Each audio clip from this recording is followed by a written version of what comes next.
வணக்கம். நம்ம சேனலுக்கு தொடர்ந்து ஆதரவளித்துக் கொண்டிருக்கும் நல்ல உள்ளங்களுக்கு நன்றி. சப்ஸ்கிரைப் பண்ணி பார்த்து ஊக்கம் கொடுங்க.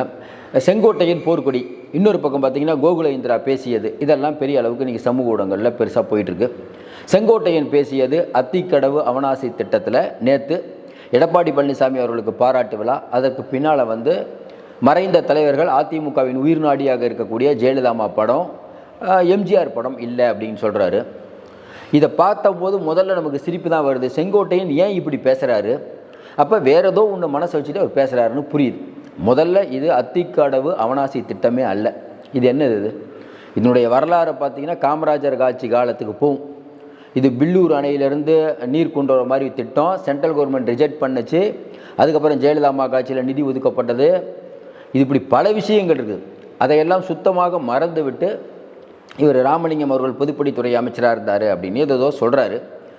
இதனுடைய முழு வரலாறு என்ன? ஒன்று, செங்கோட்டையன் இப்போ இதை பேச வேண்டிய அவசியம் என்ன? 2, 3வது, இது அதிமுக கூட்டம் இல்லை, நேற்று நடந்தது. விவசாய சங்கங்கள் எல்லாரும் சேர்ந்து நடக்கக்கூடிய கூட்டத்தில் எப்படி ஒரு கட்சி அடையாளத்தை மட்டும் வைப்பாங்கன்னு நமக்கு தெரியல. இது எல்லாம் செங்கோட்டையர்களுக்கு நல்லா தெரியும். அதையும் தாண்டி ஒரு கட்சியில் நீங்கள் ஒரு பொறுப்பில் இருக்கும்போது நீங்கள் ஒரு விழாவில் புறக்கணிக்கிறீங்கன்னா நேராக தலைமைக்கிட்டே போய் சொல்லணும். அதுதான் முறை. சேனல்லாம், டிவி சேனல்லாம் உங்கள்கிட்ட கேட்குறாங்கன்னு, இல்லை எம்ஜிஆர் படம் ஜெயலலிதா படம் வைக்கல, அதனால் நான் இன்னொன்று புதுசாக ஒரு காரணத்தை சொல்கிறாரு, புறக்கணிக்கவில்லை, நான் போகவில்லை. அப்படின்னா என்ன சொல்ல வரீங்க? நீங்கள் எடப்பாடி பழனிசாமி விட்டு போகிறீங்களா இல்லையா? அவ்வளோதான். இன்றைக்கி நீங்கள் வெளியில் போனீங்கன்னா தனி கட்சி ஆரம்பிச்சிருவீங்களா? இல்லை எந்த கட்சியில் போய் சேருவீங்க? ஒரு மனிதர் போனாலும் இழப்பு தான், அதில் மாற்று கருத்து இல்லை. ஆனால் ஜெயலலிதா டீல் பண்ணுவாங்கள்ல, போகிறீங்கன்னா போங்க, அதுக்கு இன்னொருத்தர் இருப்பாங்க, அவ்வளோதான். அதனால் இன்றைக்கி இருக்கக்கூடிய சூழ்நிலையில் செங்கோட்டையன் வேறு ஏதோ மனசில் வச்சு பண்ணுறதா தான் தெரியுது.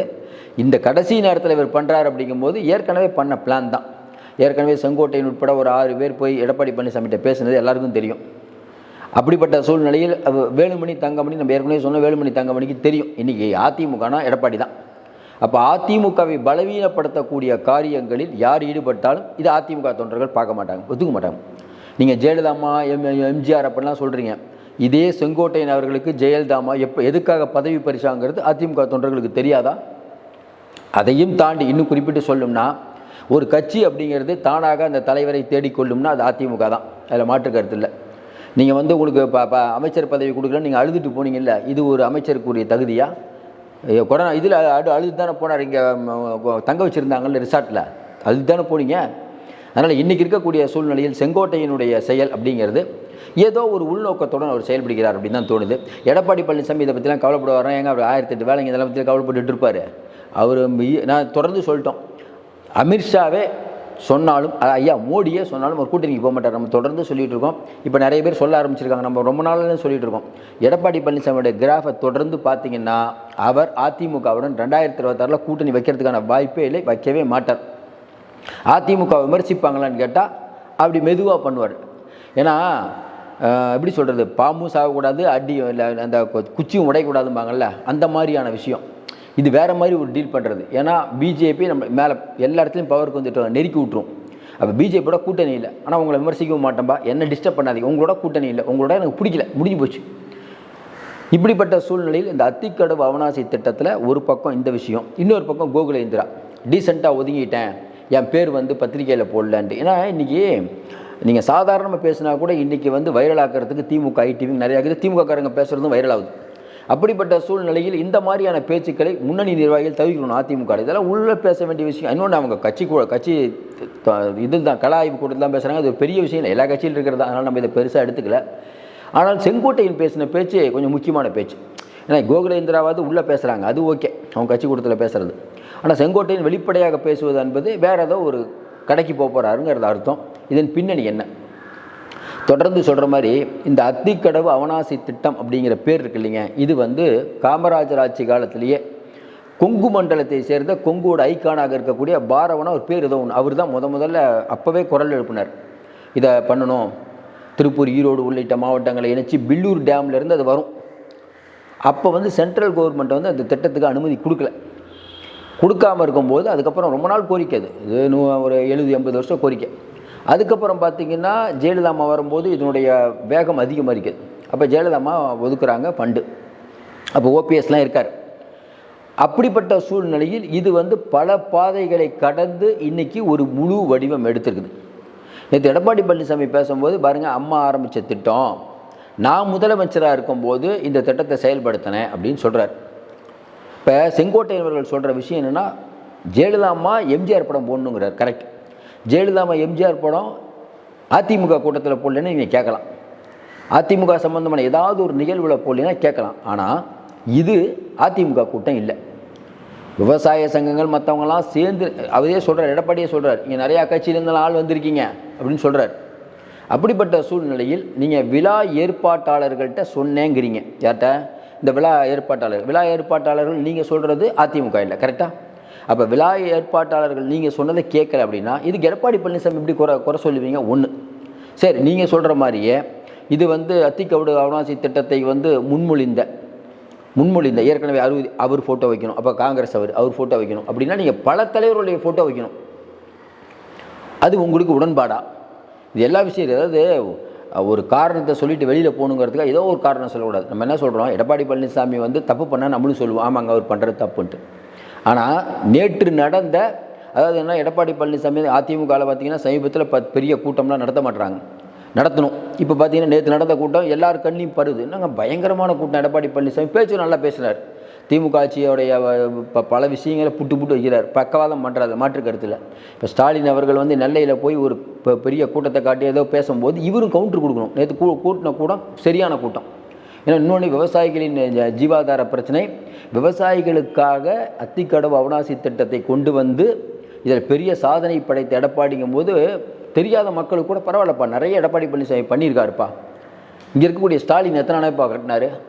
இப்போ பார்த்தீங்கன்னா 16 கோடி செலவில் ஏவவேலு அவர்கள் கட்டின அந்த பாலம் இடிஞ்சு விழுந்தது. நம்ம சாத்தனூர் டேமெல்லாம் திறந்து விடும்போது அப்போ மக்கள் பார்க்குறாங்கல்ல, அதிமுக ஆட்சியில் எதுவுமே பண்ணலன்னா சொல்கிறாருல்ல, மருத்துவக் கல்லூரிகளை கொண்டு வந்தோம், நிறையா கல்லூரிகளை கொண்டு வந்தோம், இன்னும் குறிப்பாக பார்த்தீங்கன்னா எங்கள் ஆட்சியில் இவ்வளோ திட்டங்களை பண்ணோம், ஆனால் நீங்கள் விளம்பர அரசு ஸ்டிக்கர் ஓட்டிகிட்ருக்கீங்க அப்படின்னு அவர் கேட்குறாரு.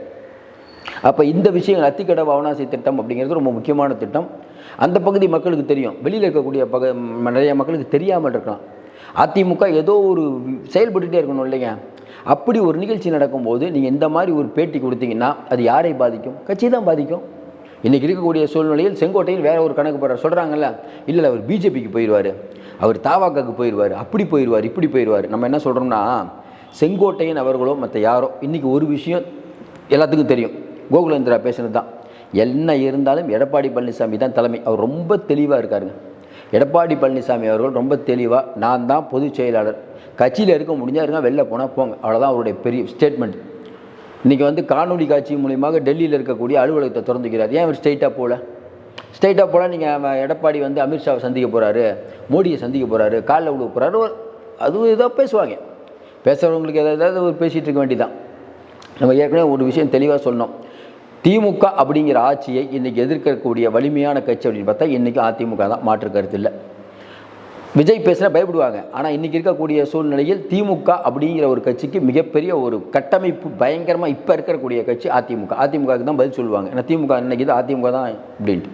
அப்படிப்பட்ட சூழ்நிலையில் இன்றைக்கி எடப்பாடி பழனிசாமி அவர்கள் இப்போ தான் தக்கி திணறி எவ்வளோ கேஸுங்க, கொஞ்சம் யோசனை பாருங்கள். ஒரு கட்சி எவ்வளோ நாள் கேஸு, ஓபிஎஸ் கேஸ் போடுறாரு, சசிகலா அவர்கள் கேஸ் போடுறாங்க, அப்புறம் கேசி பழனி எவ்வளோ கேஸெல்லாம் முடிஞ்சு அப்பாடான்னு உட்காந்தா உடனே தேர்தல் ஆணையம் இல்லை நாங்கள் மறுபடியும் ரெட்டலையை கொடுப்போம், ஆனால் நாங்கள் முடிவு பண்ணுவோம். கோபம் வருமா வராதா? கோர்ட்டுக்கு போய் கோர்ட்டு சொல்லிடுச்சு, தேர்தல் ஆணையம் நீங்கள்லாம் முடிவு எடுக்கக்கூடாது, அதெல்லாம் இருக்குதுன்ட்டு தேர்தல் ஆணையம் உள்ளே வராமல் தடுத்தார். அதுக்கப்புறம் பிஜேபி, நாங்கள் எதுக்கு எடப்பாடி பழனிசாமிகிட்ட ரைடு விடணும், நாங்களே பேசினா எடப்பாடி பழனிசாமி வந்துடுவார், ஏன் வரலையா? நம்ம தொடர்ந்து சொல்கிறோம் எடப்பாடி பழனிசாமி பற்றி.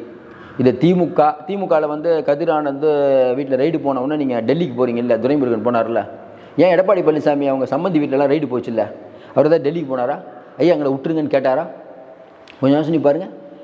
நம்ம தொடர்ந்து தான் சொல்கிறோம், எடப்பாடி பழனிசாமி வீட்லேயே ரைடு நடந்தாலும் சரி, அல்ல அவரையே அரெஸ்ட் பண்ணுறாங்கப்பா, பிஜேபியில் போக மாட்டாருங்க. அவர் ரொம்ப முடிவு பண்ணிட்டார், வேணாம் பார்த்துக்கலாம். ஏங்க அதிமுக எவ்வளோ தொண்டர்கள், இவங்க சொல்கிற மாதிரி 2 கோடி விடுங்க, 1 கோடி தொண்டர்கள் இருக்க மாட்டாங்க ஐயா, ஒரு 50 லட்சம் தொண்டர்கள் இருக்க மாட்டாங்க. அவங்கள ரோட்டில் இறங்கினா என்ன ஆகும்? பிஜேபி எல்லாத்தையும் அரெஸ்ட் பண்ணிடுவீங்களா? இடி சிபிஐ வச்சு முதல்ல இருக்க இடி கூட இப்போ இல்லை. அதனால் பிஜேபி, அதாவது எந்த நேரத்தில் பிஜேபி அடிக்கணுங்கிறது எடப்பாடிக்கு தெரியும். நம்ம தொடர்ந்து சொல்கிறோம். 4 வருஷமாக அமைதியாக பிஜேபி சொல்கிறத கேட்டாரா? ஆமாம், அவருக்கு காரியம் ஆகணும் கேட்டார். அதான் புத்திசாலித்தனம்.